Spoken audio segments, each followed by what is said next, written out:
Hello दोस्तों। जैसा आपको पता है कि हमारा जो वर्ल्ड है बहुत सारे चैलेंजेस को फेस कर रहा है, चाहे से वो पॉवर्टी हो, मालन्यूट्रिशन हो। बट सबसे ज़्यादा जो हमारा वर्ल्ड अभी चैलेंज फेस कर रहा है वो है क्लाइमेट चेंज। और क्लाइमेट चेंज को मोस्टली जो ड्राइव कर रहा है वो है ग्लोबल वार्मिंग। और ग्लोबल वार्मिंग के पीछे है rise of green house gases. जिस तरीके से ग्रीन हाउस गैसेस का अमाउंट बढ़ता जा रहा है और इसी डायरेक्शन में हमेशा काफ़ी नेशंस, काफ़ी ऑर्गेनाइजेशन स्टेप लेते रहते हैं, चाहे से वो पेरिस एग्रीमेंट हो, क्योटो प्रोटोकॉल हो, मॉन्ट्रियल प्रोटोकॉल हो। ये सारी स्टेप्स इसी डायरेक्शन में लेके गए हैं कि किस तरीके से हम क्लाइमेट चेंज को क्या है मिटिगेट कर सकते हैं। स्पेशली क्लाइमेट चेंज के जो एक्सट्रीम इफेक्ट्स हमें देखने को मिल रहे हैं। क्लाइमेट चेंज तो काफ़ी टाइम से चला आ रहा है और इसी डायरेक्शन में यूरोपियन यूनियन ने कुछ मैकेनिज्म और कुछ रेगुलेशंस और रूल्स को इंप्लीमेंट किया, जिसमें से एक है आपका कार्बन बॉर्डर एडजस्टमेंट मैकेनिज्म और एक है आपका यूरोपियन यूनियन डिफॉरेस्टेशन रेगुलेशन। आपको घबराना नहीं है, इसके बारे में हम आगे बात करेंगे। मैं आपको बिल्कुल सिंपल कंसेप्ट्स, जो भी कॉम्प्लेक्स टॉपिक्स हैं उनको समझाऊंगा, उससे आप रिलेट कर पाओगे। बट ये न्यूज़ में दोबारा कैसे आया? ये काफ़ी टाइम से चल रहा है बट ये दोबारा इसलिए आया, जब आप देखेंगे जो हमारे कॉमर्स और इंडस्ट्री मिनिस्टर हैं पीयूष गोयल, वो एक लॉन्च इवेंट चल रहा था जहां पे वो इंडियन इंडस्ट्रीज और बाकी इंडस्ट्रीज को भी एड्रेस कर रहे थे। साथ साथ में कुछ यूरोपियन यूनियन के रिप्रेजेंटेटिव्स थे, उनको भी एड्रेस कर रहे थे। और वो लॉन्च इवेंट था federation of European businesses in India का। और वहां पे उन्होंने ये कहा कि जो यूरोपियन यूनियन ने ये कदम उठाए हैं, चाहे वो डिफॉरेस्टेशन से रिलेटेड हो या कार्बन टैक्स से रिलेटेड हो, वो इरेशनल स्टैंडर्ड्स हैं, वो इलॉजिकल बेंचमार्क्स हैं। और कहीं ना कहीं ये जो बेंचमार्क्स हैं, ये जो स्टैंडर्ड्स हैं, ये जो रूल्स हैं, कहीं ना कहीं ये ट्रेड बैरियर की तरह काम आते हैं।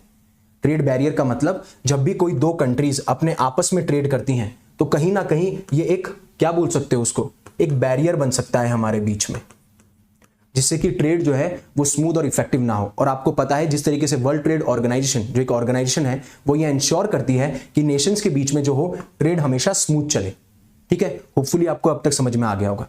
और ये न्यूज में अभी और इसलिए भी आया जब निर्मला सीतारमण, जो हमारी फाइनेंस मिनिस्टर हैं, उन्होंने ये कहा कि ये जो रूल्स हैं ये यूनिलैटरल हैं। यूनिलैटरल मतलब यूरोपियन यूनियन ने खुद ही बना दिया, उन्होंने कंसल्ट नहीं किया बाकी नेशंस के द्वारा कि किस तरीके का इंपैक्ट पड़ेगा जो डेवलपिंग इकोनॉमीज हैं जैसे इंडिया है या फिर जो लीस्ट डेवलप कंट्रीज हैं, उनके बारे में भी बात नहीं करी।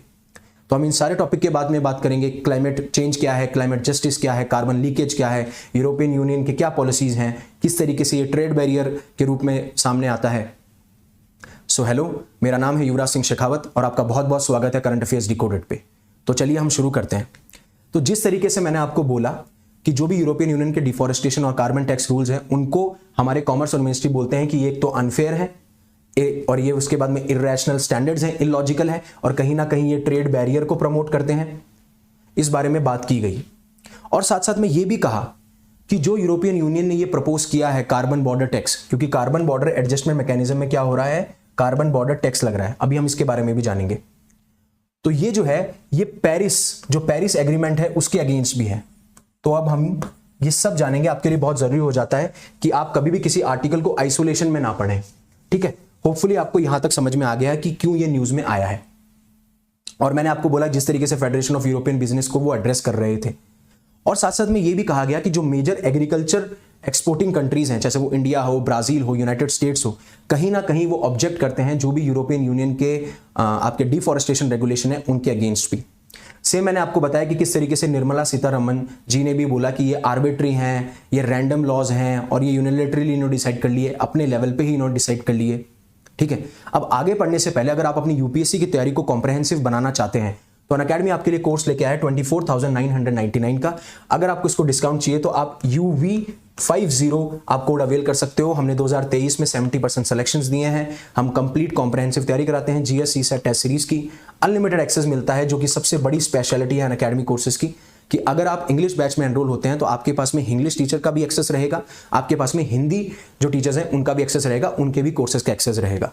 और अगर आप किसी पर्टिकुलर बैच में ज्वाइन करना चाहते हैं, इंग्लिश बैच है हमारा लिबर्टी 2026, आरंभ है हमारा इंग्लिश के लिए और शिखर है हमारा हिंदी के लिए। ऐसे ही हमारे आइकॉनिक सब्सक्रिप्शन भी चलते हैं जहां पे आपको ऑफलाइन रिकॉर्डेड क्लास मिलेगी, आपको लाइव मेंटरशिप क्लासेस मिलेंगी, आपके लाइव डाउट्स सेशंस होंगे, आपके डाउट को क्लियर किया जाएगा, आपके PDF बुक्स मिलेंगी, ये सारी चीजें मिलेंगी। ठीक है, अब जिस तरीके से मैंने आपको बोला कि इस पूरे आर्टिकल को अच्छे से समझने के लिए आपको बेसिक कंसेप्ट्स और थीम को समझना जरूरी है। ठीक है, क्योंकि जो बिगनर होता है या फिर जो कोई हमारे मास्टर्स होते हैं उनको समझ में नहीं आता कि किन किन टर्म्स में ये बात हो रही है, इसलिए मैं आपको समझाता हूं। पहली चीज हम बात करेंगे क्लाइमेट चेंज की। किसकी बात करेंगे? हम बात करेंगे क्लाइमेट चेंज की। तो जैसा आपको पता है क्लाइमेट चेंज का मतलब होता है जब हम लॉन्ग टर्म, बहुत ही लंबे अंतराल पे शिफ्ट देखते हैं टेम्परेचर के अंदर और जिस तरीके से वेदर इवेंट्स अनफोल्ड हो रहे हैं उनके बेसिस पे। तो आपने अभी देखा होगा जिस तरीके से टेम्परेचर जो है वो रिकॉर्ड तोड़ रहा है डिफरेंट नेशंस में, ठीक है। साथ साथ में एक्सट्रीम वेदर इवेंट्स देखने को मिल रहे हैं, जैसे वो ड्रॉट हो, फ्लड हो, और सबसे ज्यादा इंपैक्ट आ रहा है डेवलपिंग इकोनॉमीज पे या फिर लीस्ट डेवलप कंट्रीज पे, ठीक है। जैसे आपने देखा होगा कुछ आइलैंड्स तो सबमर्ज ही हो चुके हैं इस क्लाइमेट चेंज की वजह से।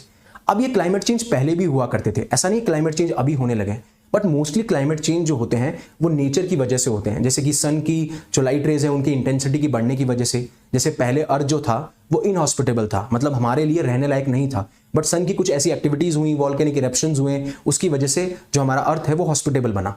बट अभी जो मोस्टली क्लाइमेट चेंज है उसको ड्राइव कौन कर रहा है? उसको ड्राइव कर रहे हैं ह्यूमंस। और ह्यूमंस कैसे ड्राइव कर रहे हैं? ह्यूमंस ड्राइव कर रहे हैं बर्निंग ऑफ फॉसिल फ्यूल से। अब आपको समझ में आएगा, बर्निंग ऑफ फॉसिल फ्यूल्स।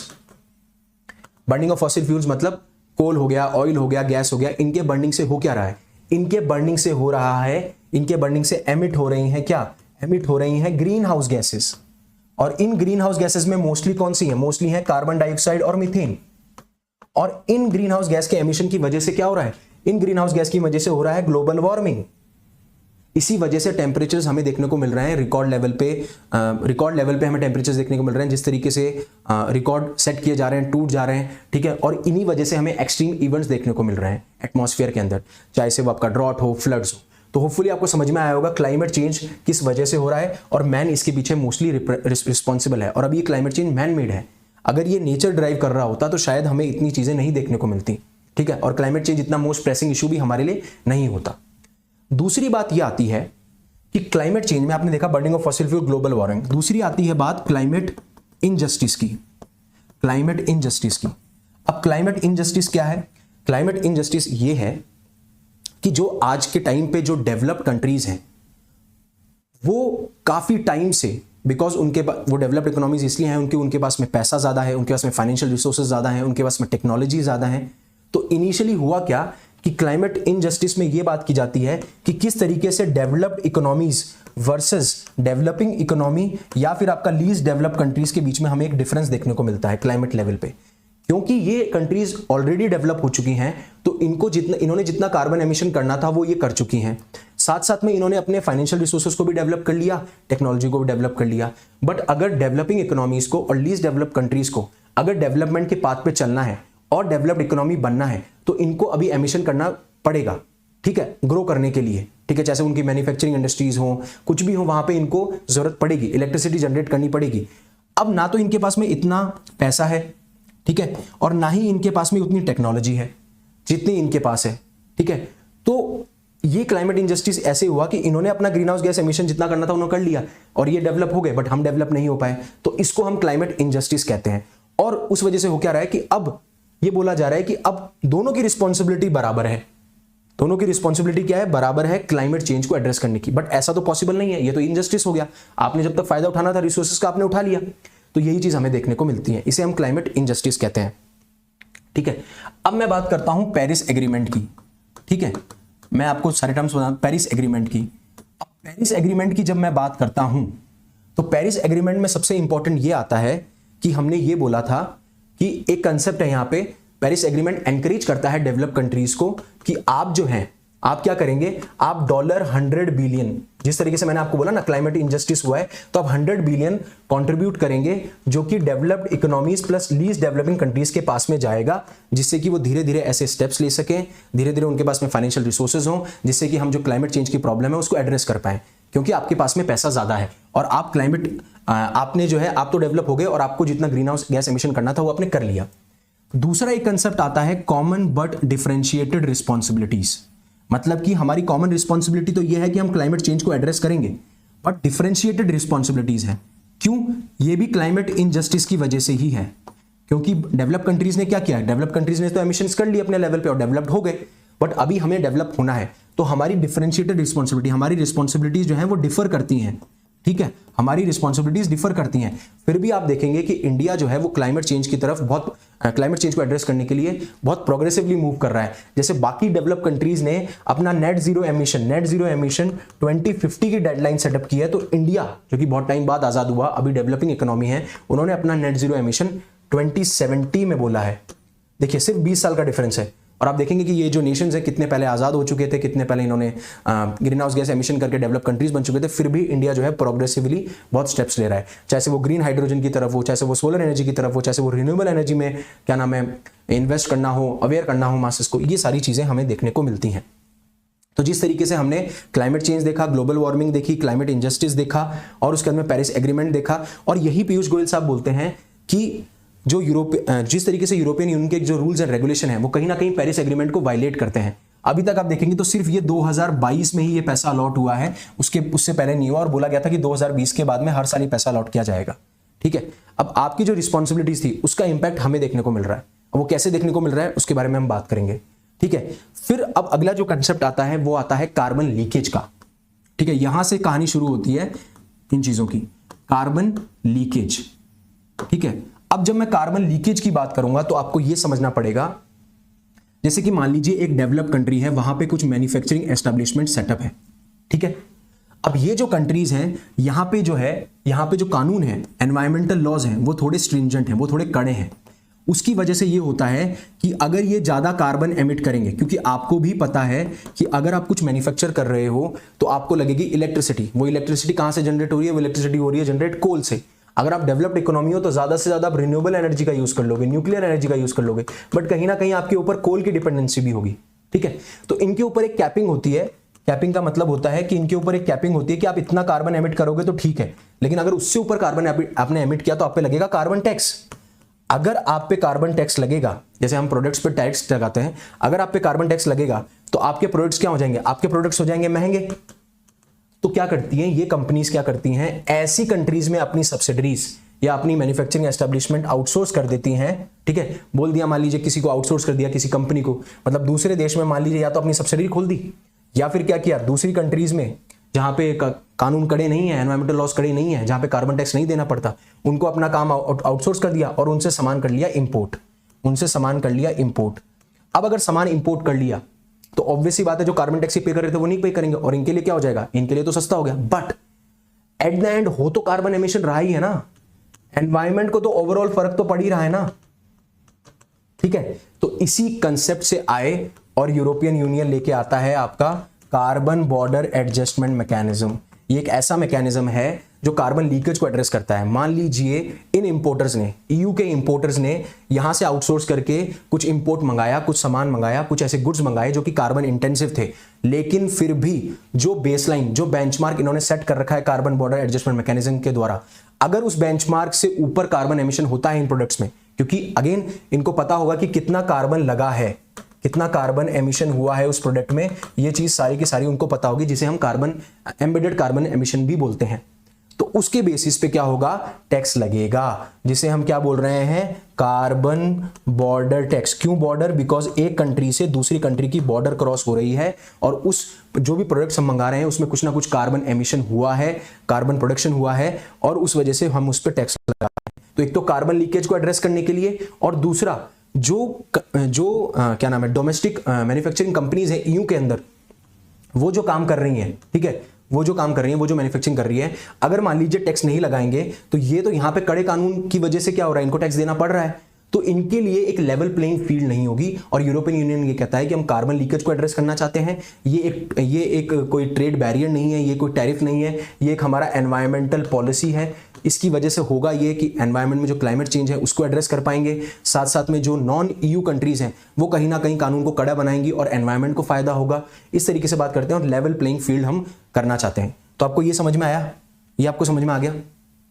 ठीक है, अब दूसरी बात ये आती है, आपको ये समझ में आ गया। दूसरी बात आती है, यूरोपियन यूनियन का एक है डिफॉरेस्टेशन रेगुलेशन। यूरोपियन यूनियन ने ये कहा, डिफॉरेस्टेशन का मतलब आप समझते हैं, जब हम कन्वर्ट करते हैं फॉरेस्ट लैंड को किसके लिए? एग्रीकल्चर यूज के लिए। अब साफ साफ ये कहा गया है कि चाहे से ये नेचुरल हो, चाहे से नेचुरली वो फॉरेस्ट क्लियर हो या फिर मैन मेड करे, हमें उससे फर्क नहीं पड़ता। अगर जैसे वो जो फॉरेस्ट है मान लीजिए वो कन्वर्ट हो जाता है लैंड के अंदर। अब ये नेचर की वजह से भी हुआ या फिर मैन मेड भी हुआ, ठीक है, लेकिन अगर आपने डिफॉरेस्टेशन होने के बाद में ऐसे कुछ प्रोडक्ट्स यहां पे ग्रो किए, या फिर वो प्रोडक्ट्स जो कि डिफॉरेस्टेशन के बाद में आप क्या कर रहे हो, मैन्युफैक्चर कर रहे हो या फिर आप ग्रो कर रहे हो, तो वो अगर प्रोडक्ट्स भी अगर आप यूरोपियन यूनियन में क्या नाम है इंपोर्ट करते हो, तब भी आपको क्या करना पड़ेगा, आपको टैक्स देना पड़ेगा।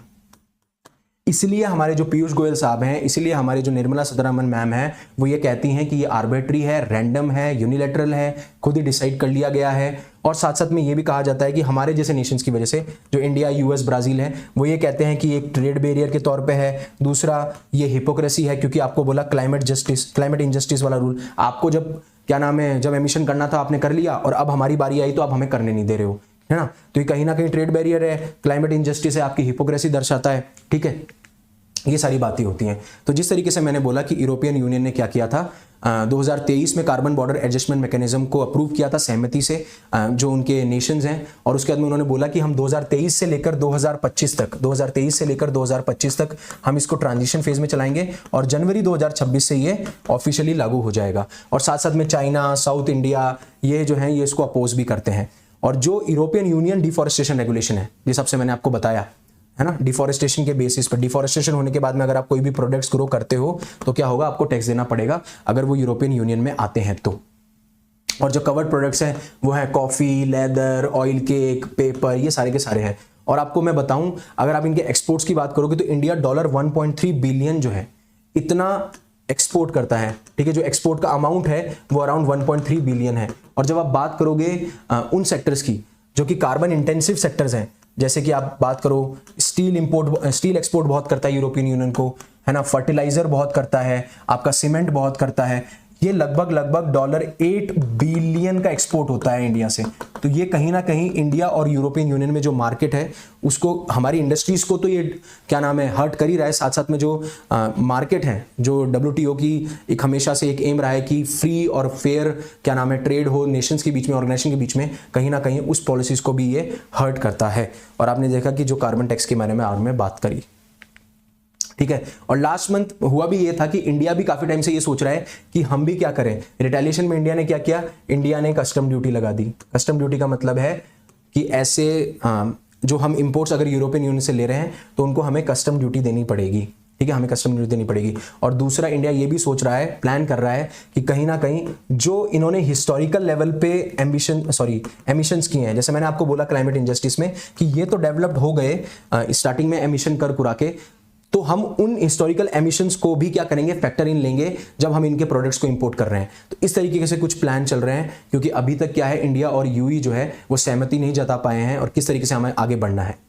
तो होपफुली आपको ये पूरा लेक्चर समझ में आया होगा क्यों हमारे पीयूष गोयल साहब, हमारे निर्मला सीतारमण इन जो रूल्स और रेगुलेशंस को है वो आर्बिट्री, यूनिलैटरल बोल रहे हैं। किस तरीके से क्लाइमेट चेंज जो है अभी बहुत मोस्ट प्रेसिंग इशू है, और क्यों क्लाइमेट चेंज जो है वो मैन मेड है। किस तरीके से हमने कार्बन लीकेज के कंसेप्ट को समझा, जहां से ईयू का जो कार्बन बॉर्डर एडजस्टमेंट मैकेनिज्म है वो निकल के आता है। फिर किस तरीके से वो कार्बन टैक्स अप्लाई होता है, और क्यों ये जो, और किस तरीके से यूरोपियन यूनियन का जो डिफॉरेस्टेशन रेगुलेशन है या फिर कार्बन बॉर्डर एडजस्टमेंट मैकेनिज्म है, कहीं ना कहीं ट्रेड को डिस्टॉर्ट करते हैं। कहीं ना कहीं ये जो एज अ एनवायरमेंटल पॉलिसी के तूप पे ये हिपोक्रेसी है, जिस तरीके से डेवलप नेशन हमेशा से दिखाते हैं, जैसे यूरोपियन यूनियन की ये पॉलिसीज हों या डेवलप्ड इकोनॉमीज का जो उन्होंने एक वादा किया था कि हम फाइनेंशियली कॉन्ट्रीब्यूट करेंगे $100 बिलियन एनुअली, तो वो भी नहीं कर दे पा रहे हैं।